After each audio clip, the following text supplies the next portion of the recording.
Okay, so in October last year, you disclosed your personal Bitcoin holdings. Do you continue to buy Bitcoin personally? Well, I can say that I've never sold a Bitcoin, and then from time to time, I consider the matter again.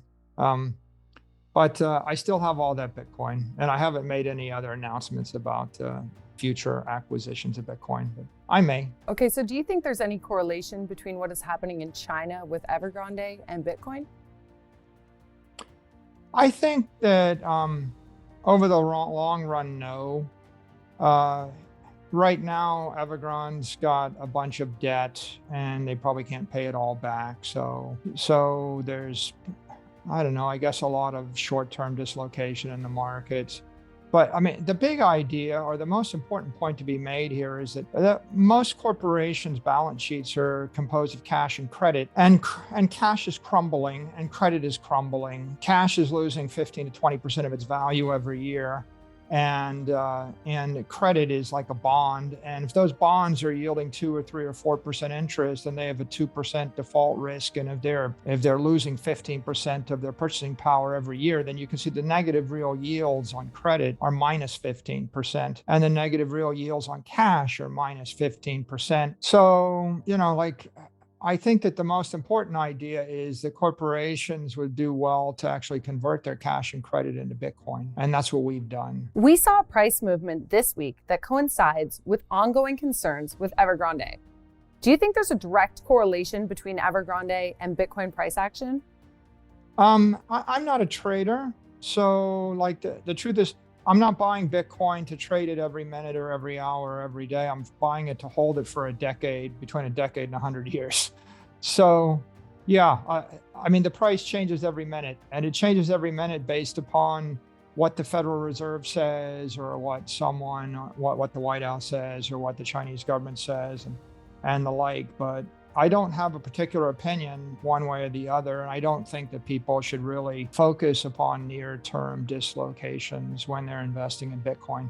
If you're not going to hold Bitcoin for 10 years, you probably shouldn't buy it for 10 minutes, in my opinion, because it is volatile, right? The markets are trading 24/7, 365, and Bitcoin is plugged into the other crypto markets, and the other crypto markets have huge amounts of leverage in them. So if you have lots of leverage trading with thin liquidity, it's always going to be reacting to some random news this way or that way. But I think it would be a mistake to attempt to correlate a positive or a negative to something, because that's a kind of a trader's mentality. And I think 99% of the people aren't really equipped to be traders. It's a very dangerous game and induces great deals of anxiety. Yeah, makes sense.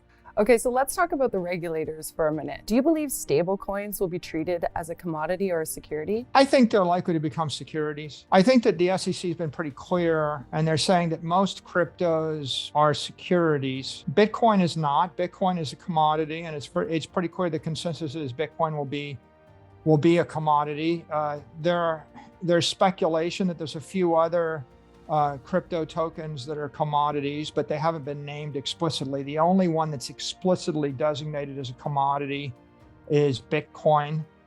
I think that stable coins look like money market funds. Like if you give me $50 billion and I give you 50 billion in tokens, and then I invest the $50 billion into a bunch of bond instruments or credit instruments, then I'm taking risk with the 50 billion. If I were to, for example, invest the $50 billion into Evergrande bonds, and the bonds were to crash by 75%, then the $50 billion of stable coins would become $15 billion or $12 billion of stable coins. And so the SEC and the regulators have a point, which is when you're buying a stable coin, you're probably you're entering into an investment contract, and there is risk. And that means that you would want to know how that capital is invested. If I gave you 50 billion and you put it into a bank account yielding 0% interest in US dollars, that's a much less risky asset or balance sheet than if I took the same 50 billion and bought GameStop. I mean, you could do anything in between.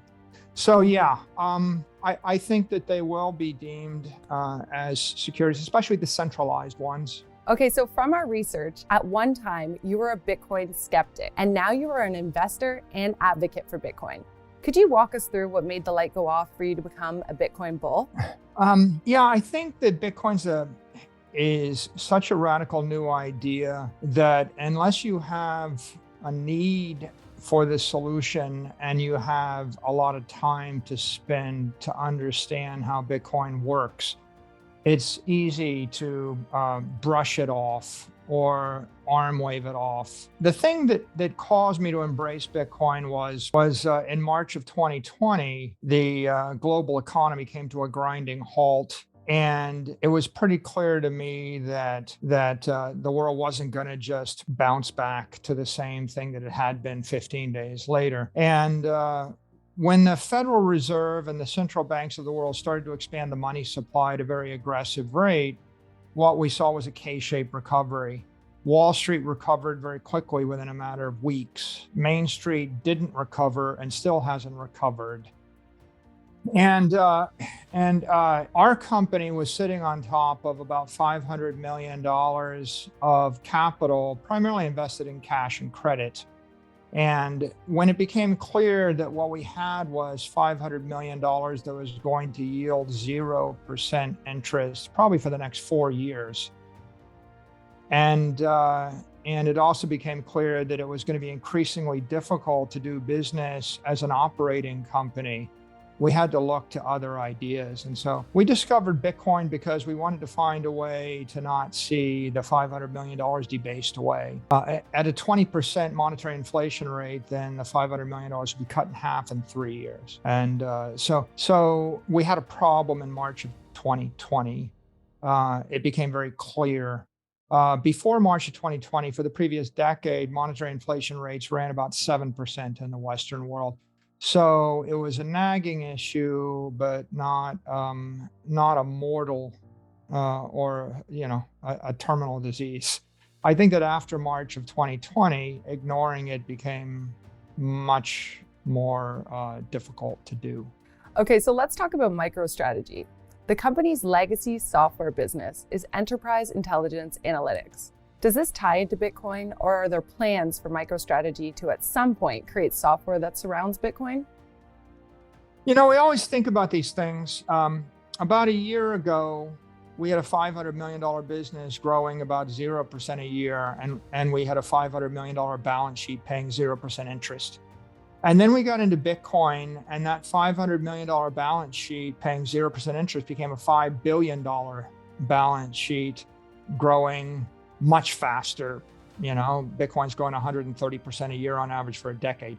So we all of a sudden have a very big Bitcoin business. The $500 million enterprise software business is now growing about 10% a year. So we were able to get a boost on the business intelligence software business by entering Bitcoin. And I think the reason why is because it boosted our brand by a factor of 100. It boosted our credibility with all the CXOs and all of our customers by a factor of 10. It was really great for employee morale and employee retention. It cut our attrition rates dramatically. And, if you're an employee and you're holding stock or stock options and the stock increases by a factor of 5 over 12 months, then that's motivational. You feel like you're winning. So it became easier for us to recruit and easier for us to retain all of our talent. And then we got this great new set of channels on Twitter and YouTube where we could get our message out 100x greater, 100x cheaper. So I would say Bitcoin is a benefit to the core business. It's a second order benefit. It's a first order benefit to our balance sheet and our shareholders. And the two of them have worked out well together as a complement.